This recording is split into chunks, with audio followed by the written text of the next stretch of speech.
नमस्कार, मी सुवर्ण 12च्या या दुपारच्या बुलेटिनमध्ये आपल्या सगळ्यांचं स्वागत। पुढचा एक तास आपण महाराष्ट्रभरातल्या देशभरातल्या काही महत्त्वाच्या बातम्या बघणार आहोत, काही बातम्यांचे अपडेट्स घेणार आहोत।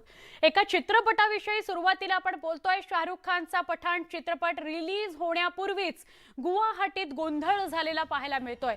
पठाणचे थिएटरवरील पोस्टर्स जाळण्यात आलेले आहेत। या घटनेचा व्हिडिओ व्हायरल झालाय। गुवाहाटीमध्ये बजरंग दलाच्या कार्यकर्त्यांनी थिएटर्सवर लावलेले पोस्टर्स हे जाळलेले आहेत, जोरदार निदर्शनं केलेली आहेत। या घटनेनंतर शाहरुख खानने आसामचे मुख्यमंत्री हिमंता बिस्वा शर्मा यांच्याशी फोनवरून संवाद साधला। त्यांच्या चित्रपटाच्या प्रदर्शनादरम्यान गुवाहाटीमध्ये घडलेल्या या घटनेबद्दल त्याने चिंता व्यक्त केलेली आहे। दरम्यान कायदा आणि सुव्यवस्था राखणे हे राज्य सरकारचं कर्तव्य आहे असं मी त्यांना आश्वासन दिलं। आम्ही चौकशी करू आणि अशा कोणत्याही अनुचित घटना घडू नयेत याची काळजी घेऊ असं आसामचे मुख्यमंत्री म्हणाले।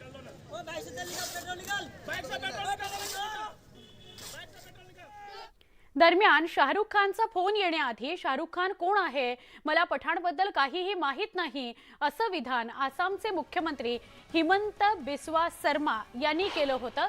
गुवाहाटीतील पत्रकार परिषदेत शाहरुख खानच्या आगामी पठाण चित्रपटाबद्दल त्यांना प्रश्न विचारला असता त्यांनी उत्तर दिलं। पठाण चित्रपटाबद्दल त्यांनी काहीही जाणून घेण्यास नकार दिला। बजरंग दलाच्या कार्यकर्त्यांच्या निषेधाबाबत काही अडचण आली असती तर शाहरुख खानने मला फोन केला असता असंही त्यांनी म्हटलं होतं।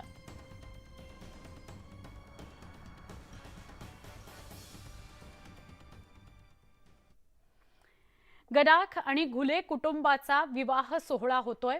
अहमदनगर जिल्ह्यातील सोनई इथं हा शाही विवाह सोहळा होतोय। ठाकरे गटाचे आमदार शंकरराव गडाख यांच्या मुलाचं राष्ट्रवादी काँग्रेसचे माजी आमदार चंद्रशेखर घुले यांच्या मुलीशी आज लग्न होत आहे, लग्नगाठ बांधली जाते आहे। सहकार क्षेत्रातील दोन दिग्गज घराण्यात आज नातेसंबंध जोडले जात आहेत। विवाह सोहळ्याकरता राष्ट्रवादी काँग्रेसचे सर्वेसर्वा शरद पवार, शिवसेना उद्धव बाळासाहेब ठाकरे पक्षाचे आमदार आदित्य ठाकरे, राधाकृष्ण विखे पाटील, मंत्री राधाकृष्ण विखे पाटील यासह अनेक नेते उपस्थित राहणार आहेत। काही नेते उपस्थित आहेत, काही नेते उपस्थित राहणार आहेत। 12:30 वाजता लग्नविधी सोहळा सुरू होणार आहे। दिलीप वळसे पाटील, हर्षवर्धन पाटील दृश्यांमध्ये दिसतायत। राष्ट्रवादी काँग्रेसचे सर्वेसर्वा शरद पवार सुद्धा दृश्यांमध्ये दिसतायत। लग्न सोहळ्याला हे उपस्थित आहेत। अजून काही मान्यवर येणार आहेत। आजी माजी नेते, मंत्री, आमदार या सोहळ्याला उपस्थित राहतील अशी शक्यता आहे। अहमदनगरमध्ये हा लग्न सोहळा होतो आहे। सहकार क्षेत्रातल्या दोन वेगवेगळ्या पक्षातल्या नेत्यांच्या मुलाचा आणि मुलीचा हा विवाह सोहळा आहे। आमचे प्रतिनिधी हरीश दिमोटे यांच्याशी अधिक बोलूया। हरीश, काय सांगाल लग्न सोहळ्याविषयी?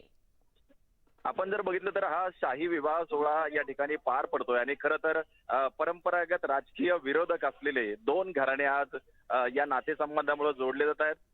गडाख जे आहेत शंकरराव गडाख जे नेवासाचे आमदार आहेत ठाकरे गटाचे, ज्यांच्या मुलाचा विवाह चंद्रशेखर घुले हे जे कोकाना येथील आहेत, माजी आमदार आहेत राष्ट्रवादीचे नेते, यांच्या मुलीशी पार पडतो आहे। थोड्याच वेळात या विवाह सोहळ्याला सुरुवात होणार आहे। विवाहासाठी अनेक दिग्गज नेते उपस्थित आहेत। राष्ट्रवादी पक्षाचे अध्यक्ष शरद पवार आताच या ठिकाणी पोहोचलेले आहेत। दिलीप वळसे असतील, हर्षवर्धन पाटील असतील, यांच्याबरोबर अनेक आजी माजी आमदार, खासदार, नेते, कार्यकर्ते आणि घुले आणि गटाख कुटुंबावर प्रेम करणारे लाखो लोक या विवाह सोहळ्याला उपस्थित आहेत। नक्की, धन्यवाद हरीश, आपण सविस्तर माहिती दिली त्याबद्दल। पुण्यामध्ये आज विविध हिंदुत्ववादी संघटना एकत्र आल्या आणि जनआक्रोश मोर्चा त्या काढतायत। लाल महाल ते डेक्कन इथला छत्रपती संभाजी महाराज पुतळा असा हा मोर्चा सुरू आहे। दगडूशेठ मंदिरामध्ये आरती करण्यात आली। मोर्चाला साताऱ्याचे आमदार शिवेंद्र राजे भोसले, तेलंगणाचे आमदार राजा भैया आणि संत श्रेष्ठ तुकाराम महाराजांचे वंशज शिवाजी महाराज मोरे हेही यात सहभागी होत आहेत। लव जिहाद, धर्मांतराला विरोध, छत्रपती संभाजी महाराज यांचा बलिदान दिन हा धर्मवीर दिन म्हणून जाहीर करावा अशा वेगवेगळ्या मागण्यांकरता हा मोर्चा निघालेला आहे। दरम्यान लाल महाल परिसरामध्ये शेकडो मोर्चेकरी जमलेत। मोर्चासाठी तगडा पोलीस बंदोबस्त बघायला मिळतोय। होय धर्मवीरच असे बॅनर घेऊन मोर्चात विविध संघटनांचे कार्यकर्ते सहभागी झाले। मोर्चासाठी शनिवार वाड्यापासून लाल महाल मंडईकडे जाणारी वाहतूक वळवण्यात आलेली आहे।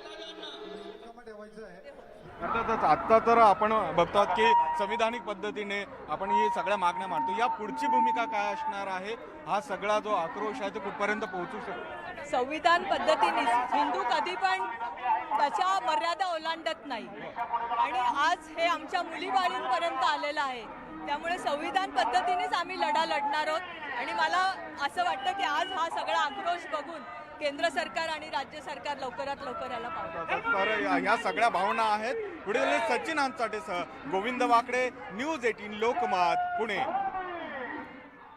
पुण्यामध्ये विविध संघटना एकत्र आल्यात आणि हा मोर्चा काढतायत. शिवेंद्रराजे दृश्यांमध्ये बघायला मिळत आहेत. धर्मांतराला विरोध आणि वेगवेगळ्या मागण्यांकरता हा जनआक्रोश मोर्चा निघालाय. हिंदू समाजातील भगिनींवर जो नियोजनबद्ध अत्याचार होत आहे, नियोजनबद्ध पद्धतीने आपल्या मुलींना भगिनींना फसवलं जात आहे, त्याच्या विरोधातला हा हिंदू जनआक्रोश आहे. मागील काही दिवसात होणाऱ्या ज्या घटना आहेत या कुठंतरी नियोजनबद्ध होत आहेत. त्या मुलांचं नाव बदललं जात आहे, त्या मुलांच्या वेगळ्या पद्धतीने आपल्या मुलींचं टार्गेट करून त्या मुलींना प्रेमाच्या फसव्या प्रेमात त्यांना फसवलं जातंय. सगळ्या मुलींना आहे ना इतकं गोड बोलून आणि मुलींना फसवलं जातंय आणि त्यांचा गैरफायदा घेतला जातोय आणि पुढे जाऊन त्या मुलींचं पार अगदी आयुष्यातून त्या मुलींना उठवलं जातंय.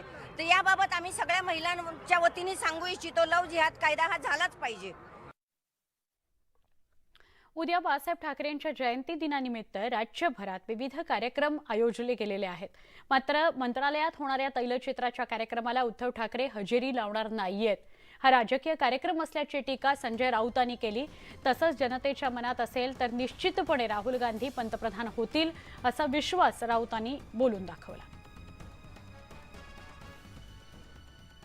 तो राजकीय कार्यक्रम आहे, त्याच्यावरती न बोललेलं बरं. तो राजकीय कार्यक्रम आहे. जे स्वतःला आम्ही मोदींचे लोक म्हणतात त्या मोदींच्या लोकांनी त्यांच्या राजकीय स्वार्थासाठी तो कार्यक्रम लावला. पण ठीक आहे, शिवसेना प्रमुखांचं तैलचित्र आहे, त्याच्यामुळे ते त्याच्याविषयी टीका टिप्पणी करणं बरोबर. एक बिगर राजकीय कार्यक्रम, मी राजकीय म्हणत नाही त्या, आणि त्याची भीती वाटते आहे टीका करणाऱ्यांना. त्या यात्रेमागची भावना समजून घ्या, राष्ट्रहिताची, या देशामधला द्वेष भावना नष्ट करण्यासंदर्भात. पण आता काही लोकांना फक्त टीका करण्याचंच काम आहे, त्यांना करू द्या ना. 4,500 किलोमीटर काय, तुम्ही 450 किलोमीटर चालून दाखवा या देशासाठी. लोकांनी ठरवलं तर कोणी पंतप्रधान होऊ शकेल. राहुल गांधीच कशाला? लोकांची इच्छा आहे, लोक ठरवतील. धनुष्यबाण हे बाळासाहेबांचं आहे आणि त्यामुळे ते बाळासाहेबांच्या शिवसेनेलाच मिळणार असा विश्वास शालेय शिक्षण मंत्री दीपक केसरकर यांनी कल्याणमध्ये बोलताना व्यक्त केला. तसंच त्यांनी भारत जोडो यात्रेत सहभागी झालेल्या संजय राऊत यांच्यावर नाव न घेता टीका केली.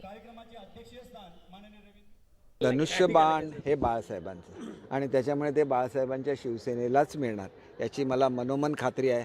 ज्या लोकांनी बाळासाहेबांचे विचार बाजूला ठेवले, सत्तेसाठी जे काँग्रेस आणि राष्ट्रवादीच्या दावणीला नेऊन त्यांनी आपल्या कार्यकर्त्यांना बांधलं, ते बाळासाहेबांना कदापिही आवडलं नसतं.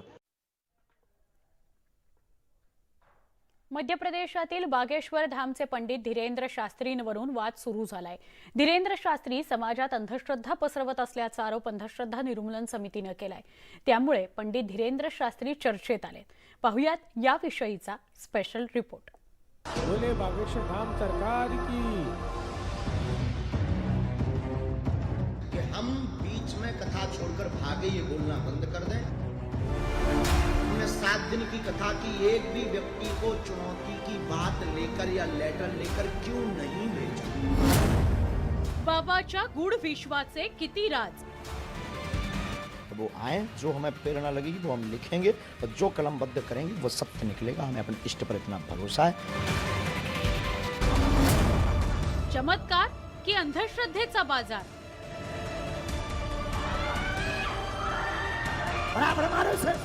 गेल्या काही दिवसांपासून बागेश्वर बाबा अर्थात धीरेंद्र शास्त्रींचे व्हिडिओ सोशल मीडियावर ट्रेंड होत आहेत. त्यांचे व्हिडिओ ट्रेंड होण्यामागे कारणही तसंच आहे. नागपूरमधील कार्यक्रमानंतर बागेश्वर बाबाला अंधश्रद्धा निर्मूलन समितीनं खुलं आव्हान दिलं होतं. मात्र ते आव्हान स्वीकारण्याऐवजी बागेश्वर बाबा नागपुरातील कार्यक्रम गुंडाळून मध्य प्रदेशला निघून गेल्याचा आरोप केला जातोय. वो अमुक हैं तथाकथित, उनसे आई रिक्वेस्ट कि हम बीच में कथा छोड़कर भागे ये बोलना बंद कर दें. हमारी कथा 7 दिन तक की ही थी.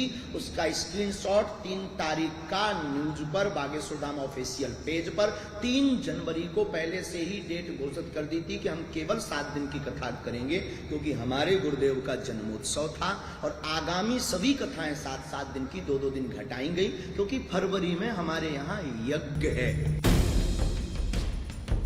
कथा वाचनामुळे बाबा धीरेंद्र शास्त्रींना जेवढी प्रसिद्धी मिळाली नसेल त्यापेक्षा जास्त चर्चा त्यांच्या कथित चमत्कारामुळे होतीये. त्यांच्या भक्तांचा त्या कथित चमत्कारांवर विश्वास आहे, तर विज्ञानावर विश्वास ठेवणाऱ्या प्रत्येकानं त्याला अंधश्रद्धा म्हटलंय. आणि त्यामुळेच अंधश्रद्धा निर्मूलन समितीनं बागेश्वर बाबाला खुलं आव्हान दिलं. बागेश्वर बाबांनी आपल्याकडे दिव्य शक्ती असल्याचं सिद्ध करावं असं चॅलेंज अनीसनं दिलं आहे. हम ये दावे के साथ नहीं, हम ईश्वर पर भरोसे के साथ कहते हैं. हमें अपने इष्ट पर भरोसा है, शक्तियां होती हैं, उसका प्रत्यक्ष प्रमाण बागेश्वर बालाजी का दिव्य दर्शन है. हमने 7 दिन की कथा की, एक भी व्यक्ति को चुनौती की बात लेकर या लेटर लेकर क्यों नहीं भेजा. इसका मतलब वह भगोड़ा और वह छोटी मानसिकता के लोग हैं. नागपूरमध्ये 7 दिवसांच्या वास्तव्यात एकही व्यक्ती आव्हान देण्यासाठी का आली नाही असा सवाल बागेश्वर बाबांनी उपस्थित केलाय. तसंच आपल्या दरबारात येणारी कोणतीही व्यक्ती रिकाम्या हातानं जात नाही असंही बागेश्वर बाबांचं म्हणणं आहे. ज्या कथित चमत्काराची सोशल मीडियावर चर्चा आहे त्यासाठी बागेश्वर बाबांकडून खास पद्धतीचा अवलंब केला जातो. बागेश्वर बाबा आपल्या दरबारातील एखाद्या व्यक्तीला अचानकपणे बोलवतात. ती व्यक्ती त्यांच्यापर्यंत पोहोचण्यापूर्वीच बाबा त्याचं नाव आणि पत्ता एका कागदावर लिहितात. इतकंच नव्हे तर पंडित धीरेंद्र कृष्ण शास्त्री त्या व्यक्तीच्या समस्येचा पाढाच वाचतात. तसंच आपल्या कथित चमत्काराच्या मदतीनं त्याची समस्या दूर करण्याचा दावाही करतात. बागेश्वर बाबांच्या त्या कथित दिव्य शक्तीवरून वादाची ठिणगी पडली. बाबा कशा प्रकारे हे करतात असा सवाल उपस्थित करण्यात आला. या कथित चमत्काराविषयी अनीसनं अनेक प्रश्न उपस्थित केले. श्रद्धेच्या नावाखाली बागेश्वर बाबांनी अंधश्रद्धेचा बाजार मांडलाय असा अनीसचा आरोप आहे. दिव्य शक्ती सिद्ध करण्याचं आव्हान अनीसनं दिलंय, तर बागेश्वर बाबानं अनीसच्या कार्यकर्त्यांना रायपूरमध्ये बोलावलंय. त्यामुळे हा वाद चांगलाच चिघळलाय. Bureau report, news 18 Lokmat. अनीसचे श्याम मानव यांच्या आणि बागेश्वर धामचे पंडित धीरेंद्र शास्त्रींमध्ये वाद सुरू असलेल्या विषयावर भाजप आमदार राम कदम यांनी मोठं विधान केलंय.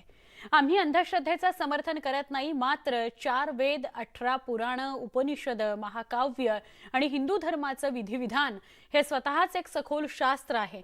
तुमच्या साधनेचं सामर्थ्य आणि अष्टांग योगातून तुम्हाला मिळणारा परमदिव्य दृष्टीचा अनुभव या गोष्टी तुम्ही काँग्रेसचे असल्यानं तुमच्या गळ्याखाली उतरणार नाहीत अशी प्रतिक्रिया दिली आहे भाजपचे आमदार राम कदम यांनी. श्याम मानव जी, हमने ना कभी अंधश्रद्धा का समर्थन किया है और ना ही करेंगे. अपितु हिंदू सनातन धर्म का विधि विधान, इसके 4 वेद, 6 दर्शन शास्त्र, 18 पुराण, उपनिषद, 2 महाकाव्य, ये अपने आप में गहरा विज्ञान है. इस बात को आप कब समझोगे? अष्टांग योग क्या होता है, साधना का बल क्या होता है, इसके विधि विधान के तहत जब साधक अपनी साधना को साध लेता है तो उसे दिव्य दृष्टि किस प्रकार से प्राप्त होती है, इसका आप गहरा अध्ययन करते हैं. उसके पश्चात हमारे साधु संतों पर बोलते हैं. यह वही श्याम मानव जी है जो हमारे सनातन साधु संतों के बारे में बोलकर सीधे पहुंचे राहुल गांधी की भारत जोड़ो यात्रा में। अंधश्रद्धा निर्मूलन समितीनं आणि मध्य प्रदेशातील बागेश्वर बाबा यांच्यात वाद पेटलाय। दिव्य शक्ती असल्याचा दावा या बाबाकडून केला जातोय, तर ती सिद्ध करण्याचं आव्हान अनिसनं केलंय। मध्य प्रदेशात या बाबांचं मोठं प्रस्थ आहे। पाहूयात स्पेशल रिपोर्ट। हटा के बता, इतना बड़ा वाला बहादुर है हो तुम। वो आए, जो हमें प्रेरणा लगेगी वो हम लिखेंगे, और जो कलमबद्ध करेंगे वो सत्य निकलेगा। हमें अपने इष्ट पर इतना भरोसा है। हमारा ज्यादा बात विवाद में हमें उत्तर इसलिए नहीं देते क्योंकि हाथी चले बाजार, कुत्ता भौंके हजार।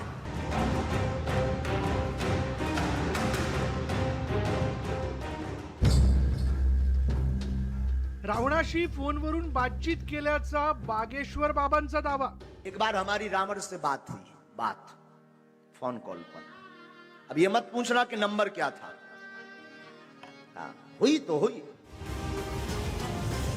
कधी विरोधकांवर पातळी सोडून टीका, 2 दिन दरबार लगा, 7 दिन कथा क्यों हुई? कितने दिन चली कथा? 7 दिन चली ना। अब ठटरी के बरे तुम ही नहीं आए तो लो, रायपुर में दरबार है, आ जाओ, किराया खर्चा हमसे ले लेना, तुम्हारी ठटरी हम बार देंगे। अरे देखो, हमारा ज्यादा बात विवाद में हमें उत्तर इसलिए नहीं देते क्योंकि हाथी चले बाजार, कुत्ता भौंके हजार। तर कधी धर्मासाठी बुलडोजर चालवण्याचा सल्ला। कुछ दिन बाद हम भी बुलडोजर खरीदने वाले हैं। अब पैसा नहीं है इतना, वरना हम भी बुलडोजर खरीदेंगे, और जो राम के काज पे और सनातनीय महात्माओं पर, संतों पर और भारतीय सनातनीय हिंदुओं पर पत्थर चलाएगा, हम बुलडोजर उसके घर पर चलाएंगे। कधी कधी अचानकपणे बाबांचं हृदय परिवर्तन होतं आणि ते आपल्या वक्तव्यावर जाहीर माफी मागतात। हमारे जोश में जो भी बुरा निकला तो हम भैया यही कहते हैं कि हमें होश नहीं रहता है, बोलने वाला कोई और था। पण बाबांच्या कथा वाचनापेक्षा त्यांच्या कथित चमत्कारांची मोठी चर्चा आहे। पण आता त्यांच्या या कथित चमत्कारावर प्रश्नचिन्ह निर्माण झालंय। बागेश्वर बाबांच्या दरबारात रोज शेकडो भक्त हजेरी लावतात। त्यावेळी या शेकडोंच्या गर्दीत बाबा अचानक एखाद्या व्यक्तीला बोलावून त्यांचं नाव, पत्ता आणि सगळी कुंडलीच उपस्थितांसमोर मांडतात। जिन जिन की अर्जी नहीं लग पाएगी, जिन जिन का पर्चा कल नहीं बन पाएगा, परसों उन सबको भभूति का वितरण करवाया जाएगा।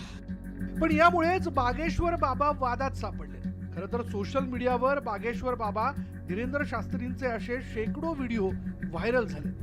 त्यामध्ये त्यांच्या दरबारात येणारे भक्त अचानक घुमू लागतात, जमिनीवर लोटांगण घालतात, विचित्र हावभाव करतात। सीताराम सीताराम सीताराम सीताराम सीताराम सीताराम सीताराम सीताराम सीताराम सीताराम सीताराम सीताराम सीताराम सीताराम आणि त्यानंतर बाबा धीरेंद्र शास्त्री त्या व्यक्तीच्या अंगावर काहीतरी शिंपडतात। ती उपचार पद्धत असल्याचा दावा त्यांच्या भक्तांकडून केला जातोय। पण यावरूनच वादाला सुरुवात झाली आहे। बागेश्वर बाबा आणि त्यांच्या विरोधकांकडून दावे प्रतिदावे केले जातात। बागेश्वर बाबा आपल्या कथित शक्तीच्या दाव्यावर ठाम आहेत, पण विज्ञानाच्या कसोटीवर बागेश्वर बाबानं आपल्या कथित चमत्काराचा कोणताही पुरावा सादर केला नाही, तसंच अनिसनं दिलेलं आव्हान पूर्ण केलं नाही। Bureau report, news 18 Lokmat. Pandit Dhirendra Shastri यांना मानणारा एक मोठा वर्ग आहे। त्यामुळेच बागेश्वर धाममध्ये आपली समस्या मांडण्याकरता येणाऱ्यांची संख्या दिवसेंदिवस वाढतेच आहे। इथं ज्या पद्धतीनं बागेश्वर बाबा उपचार करतात त्यावर सवाल उपस्थित केला गेलाय। पण कोण आहेत हे पंडित धीरेंद्र शास्त्री, पाहूयात।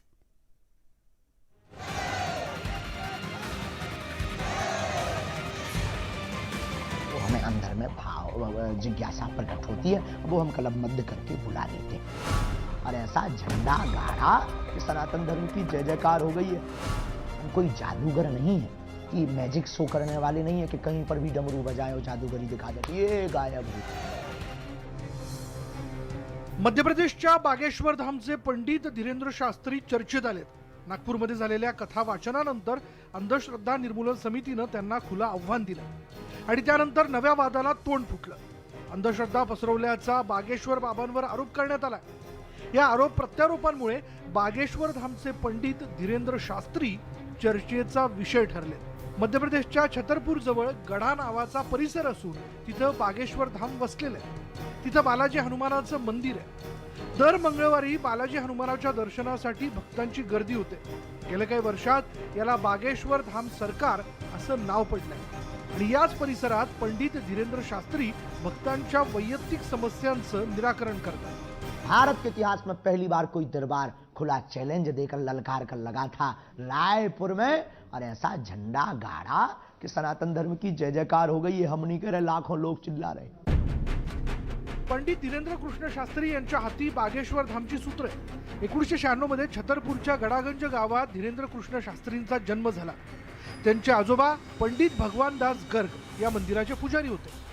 सुरुवातीपासूनच त्यांचं कुटुंब बालाजी बागेश्वर धामची सेवा करत आहे. पंडित धीरेंद्र शास्त्री बालपणापासून बालाजी बागेश्वर धामच्या सेवेत आहेत. पण 2012 पासून बागेश्वर धामच्या सिद्धपीठासमोर भक्तांच्या समस्यांचं निराकरण करण्यास त्यांनी सुरुवात केली. त्यानंतर हळूहळू भक्तांची संख्या वाढत गेली. कोई जादूगर नहीं है कि मैजिक शो करने वाले नहीं है कि कहीं पर भी डमरू बजाए और जादूगरी दिखा दे कि ये गायब हो गई, ये आ गई. ऐसा नहीं है. उसके लिए कुछ पाने के लिए कुछ खोना पड़ता है. प्यासा कुआं के पास जाता है, कुआं प्यासे के पास नहीं आता.